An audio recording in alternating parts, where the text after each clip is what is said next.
Medical కళాశాలల PPP పేరుతో దోపిడీ చేయటం జరుగుతుందని మాజీ మంత్రి కురసాల కన్నబాబు, మాజీ ఎంపీ వంగా గీతా విశ్వనాథ్, భీమరాం భారత్ పార్టీ వ్యవస్థాపక అధ్యక్షులు జె శ్రావణ్ కుమార్ పేర్కొన్నారు. కూటమి ప్రభుత్వం పేదలకు వైద్య విద్యను దూరం చేసేందుకే ప్రభుత్వ వైద్య కళాశాలలను ప్రైవేటీకరిస్తుందని మేధో మదన సదస్సులో పలువురు వక్తలు విమర్శించారు. పీపీపీ విధానంలో ప్రైవేటు వ్యక్తులకు మెడికల్ కాలేజీలు కట్టబెట్టేందుకు జారీ చేసిన జీవోను తక్షణమే వెనక్కు తీసుకోవాలని డిమాండ్ చేశారు. విద్య, వైద్యం ప్రభుత్వ రంగంలోనే నడపాలని పట్టుబట్టారు. కాకినాడ అంబేద్కర్ భవన్లో శనివారం జై భీమరావ్ భారత్ పార్టీ వ్యవస్థాపక అధ్యక్షులు జడా శ్రావణ్ కుమార్ ఆధ్వర్యంలో మేధో మదన సదస్సు నిర్వహించారు. ఈ సదస్సులో మాజీ మంత్రి కురసాల కన్నబాబు, మాజీ ఎంపీ వంగా గీతా విశ్వనాథ్, భీమరావ్ భారత పార్టీ వ్యవస్థాపక అధ్యక్షులు జడా శ్రావణ్ కుమార్ మాట్లాడుతూ గత ఎన్నికల్లో కూటమికి సహకరించిన వారికి మెడికల్ కళాశాలలను కట్టబెట్టేందుకు పీపీపీ విధానం ముందుకు తెచ్చిందని ధ్వజమెత్తారు. మెడికల్ కాలేజీల నిర్వహణకు డబ్బులు లేవని సర్కారు కుంటి సాకులు చెబుతుందని ఆరోపించారు. ఈ సమావేశంలో మాజీ కూడా చైర్మన్ రాగిరెడ్డి చంద్రకళాదీప్తి, జై భీమరావ్ భారత పార్టీ రాష్ట్ర political affairs chairman Enugupalli Krishna, దళిత నాయకులు చెంగల్రావు, జిల్లా అధ్యక్షులు మల్లికార్జున్ తదితరులు పాల్గొన్నారు. ఆల్రెడీ ఈరోజు ఒక 15 జిల్లాల్లో ఇలాంటి మీటింగ్ జరుగుతుంది. అన్ని చోట్ల సంతకాలు సేకరించేయమన్నాం. ఎందుకంటే మాకున్న స్థాయిలో 1000, 2000, 3000 ఒక గ్రామానికి సేకరించడం కూడా that will be a very great contribution to nation. So certainly మీకు కూడా కాంట్రిబ్యూషన్ చేస్తాం. 7-8 లక్షల సంతకాల సేకరణకి మీకు కూడా ఒక టాస్క్ తీసుకున్నాం. నేను అన్ని రాజకీయ పార్టీలు ఇక్కడ ఉన్న వారందరినీ కూడా కోరుతున్నా, మీరు కూడా పెద్దన్న పాత్ర తీసుకొని వైఎస్ఆర్సీపీ గవర్నమెంట్ ఒక లీడ్ తీసుకుంది. ఎందుకంటే ప్రధాన ప్రతిపక్షంగా ప్రభుత్వం మీద ఫైట్ చేయాల్సినటువంటి బాధ్యత వారికి ఉంది. వారిని కూడా కలుపుకొని, మాలాంటి వాళ్ళని కూడా కలుపుకొని ఉద్యమం చేయాలి అని జగన్మోహన్ రెడ్డి గారు ఇచ్చినటువంటి call is very very good call. And రాబోయే 4 సంవత్సరాలు ప్రజా సమస్యల మీద ప్రతిపక్షాలన్నీ కలిసి పోరాటం చేయాలి. ఇది వైఎస్ఆర్సీపీకి, మాకు, మిగతా రాజకీయ పార్టీలకి ఖచ్చితంగా ఒక ప్రజలకి మంచి చేసే విషయంలో ఒక మంచి ఎఫర్ట్, ఒక గుడ్ కాల్ అని చెప్పి నేనైతే భావిస్తూ, నాకు ఈ అవకాశం ఇచ్చినటువంటి కాకినాడ ఏనుగుపల్లి కృష్ణ కావచ్చు, పార్లమెంటరీ చైర్మన్, వ్యవహారాల కమిటీ చైర్మన్ జగ్గారపు మల్లికార్జున్ కావచ్చు, కొండబాబు అన్న కావచ్చు, ఇంకా ఎంతోమంది నాకు నేను పేరు ఏం చెప్పలేను.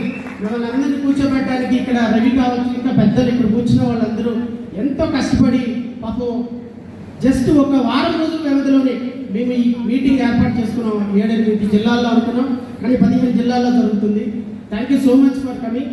మీలాంటి వాళ్ళు ప్రజలు రేపు అందరూ సంతకాలు చేసి ఈ ప్రభుత్వం యొక్క దుర్మార్గపు చర్యల్ని మన ప్రజాస్వామ్యబద్ధంగా ఎదుర్కొనే విధంగా చేయమని మనస్ఫూర్తిగా కోరుకుంటూ, నాకు ఈ అవకాశం ఇచ్చిన మీ అందరికీ అధ్యక్షులు, ప్రముఖ న్యాయవాది శ్రీ జడ శ్రావణ్ కుమార్ గారికి, సోదరి మన ప్రీతమ నాయకురాలు మాజీ ఎంపీ గారు వంగ గీతా విశ్వనాథ్ గారికి, వేదికపై ఉన్న వివిధ పార్టీల నాయకులందరూ, న్యాయవాదులు కనిపిస్తున్నారు, నాయకులు, డాక్టర్స్, వివిధ హోదాలో ఉన్న పెద్దలు, మన దీప్తి గారు, ఇంకా సుజాత గారు, ఇతర పెద్దలందరికీ, వేదిక ముందున్న మీకు, మీడియా మిత్రులకి నా హృదయపూర్వక నమస్కారం.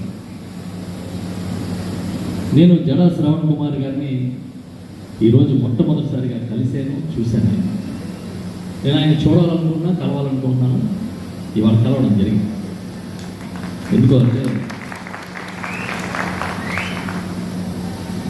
ఒక విద్యావంతుడు ఒక సమాజంలో బాధ్యత కలిగిన వ్యక్తిగా ప్రవర్తించడం అనేది అవసరమని మనం చదువుకుంటాం. కానీ ఒక సమాజంలో ఏ ప్రభుత్వం ఉన్నా కూడా తప్పు జరిగితే ఇది తప్పు అని చెప్పే ధైర్యం చాలామందికి తక్కువ మందికి ఉంటుంది, చాలామందికి ఉండదు, చాలా తక్కువ మందికి ఉంటుంది. అలాంటి వారిలో నేను ఆయన డిబేట్స్, ఆయన ప్రెస్ మీట్స్ రెగ్యులర్గా ఫాలో అవుతాను. బహుశా ఈ రాష్ట్రంలో 10 పేర్లు రాయాలంటే పైన 1వ పేరు 2వ పేరు ఆయనదే రాయాలి.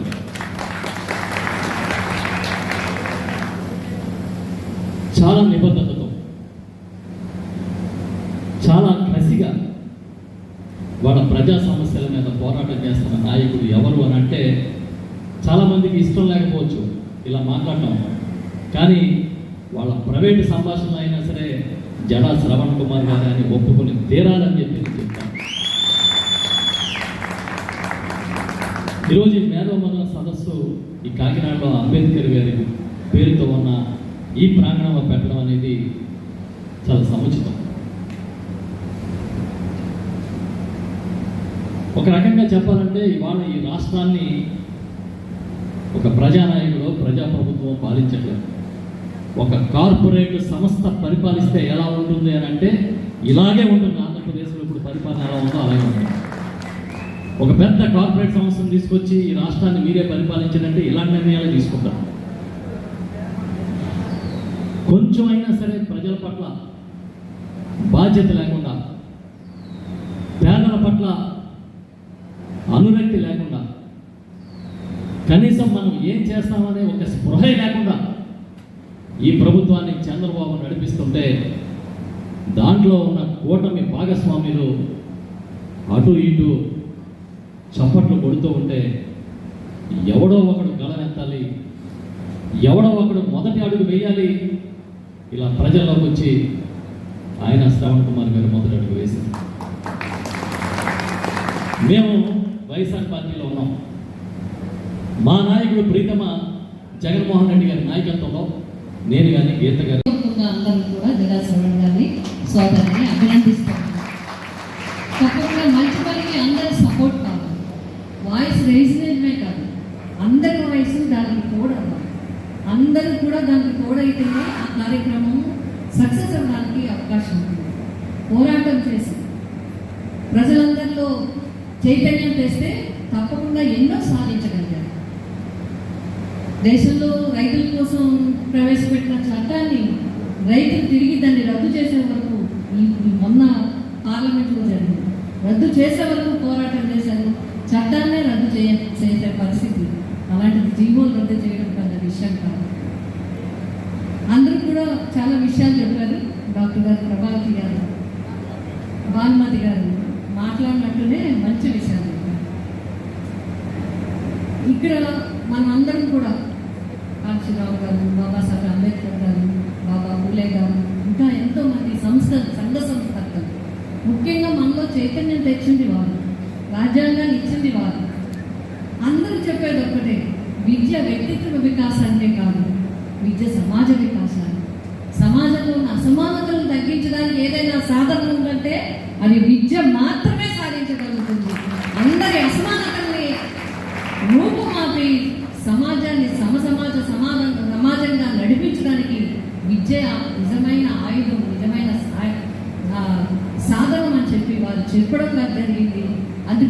అందుకోసమే అన్ని వర్గాలకి అందరికీ కూడా విద్య అందుబాటులో ఉందని అని చెప్పి వారు చెప్పడం జరిగింది. నేను చాలా సంవత్సరాల నుంచి ఈ రాజకీయాల్లో ఉన్నాను. స్టూడెంట్ అప్పటి నుంచి మేమంతా కూడా కలిసి రాజకీయాల్లో కలిసి వెళ్ళిన పరిస్థితులు ఉన్నాయి. ఎప్పటి నుంచో నేను చాలా అన్ని చూస్తున్నాను. కానీ ఇక్కడ పార్టీలకు అతీతంగా కూడా చూడాలంటే జగన్మోహన్ రెడ్డి గారికి సమాజం పట్ల బాధ్యతాయుతమైన ఒక వ్యక్తిగా కూడా జగన్మోహన్ రెడ్డి గారు చాలా పటిష్టమైన వ్యక్తి, మనసున్న వ్యక్తి. సమాజంలో పేదవాడు దేనికి చేయించకూడదు అనేది ఆయన ఉద్దేశం. చాలా మంది వెక్కిరించారు. చాలా మంది మీరు ఇంటింటికి పట్టుకెళ్ళడం ఏంటన్నారు, దీనికి ఒక వ్యవస్థ పెట్టడం ఏంటన్నారు, వాలంటీర్ ద్వారా ఇంటికి ఎందుకు ఇవ్వాలన్నారు. ఆయన ఉద్దేశం ఒక్కటే, ప్రభుత్వం ఇచ్చింది ఒక బిడ్డలాగో ఒక తండ్రిలాగో ఇవ్వాలి తప్ప నువ్వు చేస్తే మేము వేసాం అనేలాగా ఉండకూడదు అనే ఉద్దేశంతోనే ఆడబిడ్డలకైనా, ముఖ్యంగా తల్లులకి, అట్టడుగు వర్గాల్లో, బలహీన వర్గాల్లో, ఆర్థికంగా ఇబ్బంది పడే వాళ్ళందరికీ కూడా ఆడబిడ్డలకి చదువు విషయంలో అందరూ బాగుండాలని చెప్పి మరి అమ్మఒడి కార్యక్రమం పెట్టారంటే ఎంత మంచి ఆలోచన మనం అందరం కూడా అర్థం చేసుకోవాలి. అందరూ వాయిస్ రైజ్ చేయాలి, అందరూ దీన్ని సపోర్ట్ చేయాలి. ప్రతి ఒక్కరు కూడా దీని మీద ఆలోచన చేయాలి. మేధావులు నెమ్మదైపోతే, మేధావులు దేన్ని పట్టించుకోకపోతే సమాజం చాలా దెబ్బతినే పరిస్థితి వస్తుంది. అందుకే మరొకసారి నేను